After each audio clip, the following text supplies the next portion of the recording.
National Weather Service in Hastings has issued a tornado warning for north central York. Spring signals the start of storm season here in Nebraska. Tornadoes, along with severe thunderstorms that can include strong winds, hail, and heavy rainfalls, are a common occurrence. So this brings to mind, how safe are Grand Island's school buildings? What are the procedures for the schools when it comes to severe weather and tornado threats? I went around and spoke with officials from a handful of schools around the city.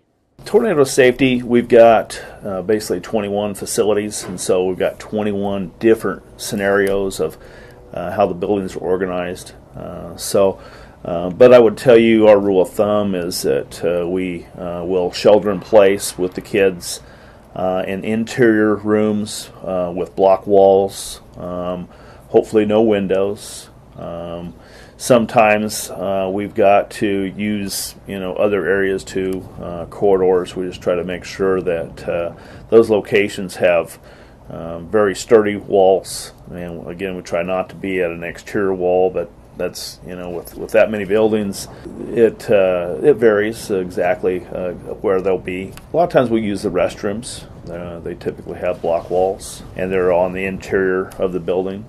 Every year we annually go through the buildings with a security assessment. One of the components of that assessment are to look and make sure that the protocols we have set up for that building at that time are the best that we can have for that location. And we work with the principals to make sure that those are in place. With the modulars, most of the time we have enough warning with a tornado event that we have them come into the main building. That is the safest. Plan B, for the most part, that if the tornado was right there, that they would shelter in place in the modular. At this point in technology, we're pretty confident that we're able to get into the building with those kids and get them out of there, because the modulars obviously are not constructed out of materials that would withstand any sort of even a lower level tornado. We do plan to continue on with the modulars that we have.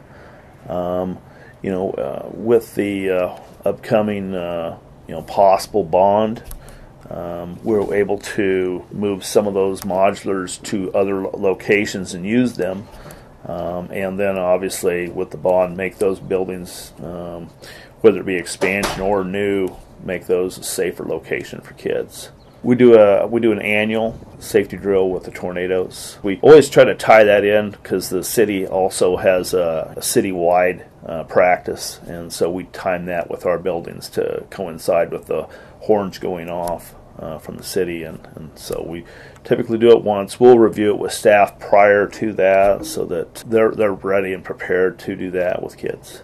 Well, we have our district procedures that we follow for any type of weather. In case of our tornado, our kids and our staff, it's all posted in their classrooms of where they go to for safety. It's kind of a duck and cover type deal when they get there into those classrooms. Obviously, we don't go to classrooms where there's outside windows. We stay, if we're in a classroom similar to that, then we would obviously be as far away as possible. But we go over that training with our teachers at the start of the school year. We just did our tornado drill here a couple of weeks ago. And what we do when we do that, we check every room. So between myself, my assistant, my counselors, our dean of students, our school resource officer, we go through the whole building and make sure people are where they're at, and make sure kids are quiet and able to hear instructions if that would happen. And in the case of Nebraska, that potentially could happen.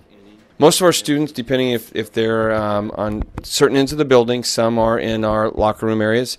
Most of our students go down. We have 3 floors, so our first floor where our 6th grade students are housed, that's where our students go to. They head down to that area. It's about halfway underground. So we're in a little better scenario than a lot of the other schools just because we have that underground area that we can get to, and there's quite a little area there where there's not windows. So we have a pretty good, and the ones we do are very small, and so we can stay away from those. We do have special designated areas that are listed in every classroom, and we make sure we post them regularly so the students know where to go. We do practice drills on a regular basis. It's kind of nice that we do have a siren just on the corner, so it's right here. It's very easy to hear, and we also use some other weather apps and stuff to make sure that we're staying up. So if there is a weather emergency, we can move quickly into place. We try to use all interior rooms, of course. We use our kitchen area, which is a totally interior space. In this, our west building, we also use our locker rooms at times as well, depending on how many students are in this building at the time. In our east building, our classroom building, we use very specific interior spaces, bathrooms, and also a staff room that doesn't have any exterior walls or anything. We follow our district policies and our guidelines. We have students designated area where classrooms go to stay safe. Those are interior rooms that have no windows and doors that can close. We have 22 classroom sections here at Howard Elementary, so we probably have probably 25 different places that kids can go because of different kinds of classes we offer, and they may be in different parts of the building. So, for example, students may be in PE at the time, so they would go to a different place because of where they're at in the building versus where their classroom is. On the day that the siren off in the city, we did have our practice tornado drill. It went smoothly.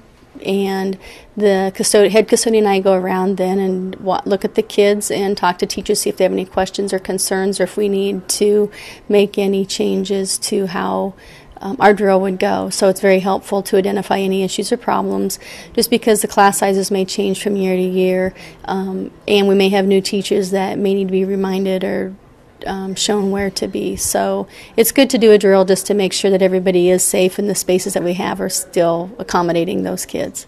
Well, first of all, we try to have tornado drills once per semester. The first one in the first semester we try to have early on, not too long after the kids come back to school. Then the second one, we try to find April to be the most advantageous month for us. As far as the procedures go, it's different obviously than a fire drill because we're not exiting the building, but we take them to interior hallways. We also use the locker room areas as well, as far away from glass and flying debris as possible. Well, we have a well-established plan for our kids' safety, and so what we end up doing is when the tornado sirens go off, students know exactly where to go. The teachers lead them. They grab their emergency prepared bag, and they go into an interior room within our school for the safety, preferably a cinder block room, but obviously in some cases just an interior room with no windows. There is about 6 locations inside our main building where the students go. We actually have 2 modulars. It's really based upon where the storm is at. If we're in a tornado warning, we need to assess the situation and get those kids into the main building if we have time. If the storm is right on top of us, there's a drill. We go to the interior room of the modulars where there's still no windows and they're protected. But ideally, if there's time, we'd like to get them into the main building. There's a tornado siren that's right outside of our property line, and it goes off on the 1st and the 15th of every month. So most of the time we just go ahead and do the drill when those go off. They know it's serious, and they know that we what to do, and they know, stay quiet, follow the teacher's directions, get to the location, and duck and cover. We do talk about tornadoes. First of all, Star Elementary was destroyed by a tornado back in the early 80s, and so it is meaningful to the kids, and we have pictures of it. But on the same note, just making sure students are prepared, because that if they're prepared, they're not going to be as afraid of what is going on if they're ready for it. The National Weather Service in Hastings has issued a tornado warning for north central York County.